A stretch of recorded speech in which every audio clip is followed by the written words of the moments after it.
माझं काम चांगलं होतं. 20 वर्ष झालं मी काम करते. 20 वर्ष माझ्या लेकाचं माझ्या नवऱ्याचं श्रेय त्याला. ज्या कामाच्या ह्याच्यावर मला जे त्यांनी तिकीट दिलं होतं पक्षाने, माझ्या बीजेपीने मला जे तिकीट दिलं त्यांचं बी मी आभार मानत आहे सगळ्यांचं. आणि माझ्या कार्यकर्त्यांचा बी आभार मानत आहे.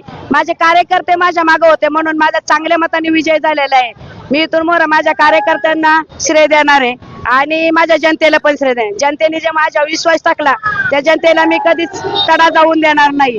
ते जनतेसाठी मी खूप काम करणार आहे. माझ्या गावात पाण्याचा प्रश्न आहे, दायरीला काय काम असतात, वडगावला काय काम असतात, त्या कामासाठी मी खूप रातून दिवसा झटणार आहे आणि ते काम मी करणार आहे. इथून वरचं काम आमच्या सागरच्या असन माझ्या असन आम्ही चांगल्या दृष्टीने काम करण्याचा प्रयत्न करू आणि कार्यकर्त्यांना बी चांगल्या पद्धतीने आम्ही हे करू. म्हणून त्यांना बी कार्यकर्त्यांचं बी काही अडचणी असतात त्या सोडवायचा प्रयत्न. कार्यकर्ते माझ्यासाठी खूप झटलेले आहेत, त्यांच्यासाठी मी पण झटणार खूप. एवढं.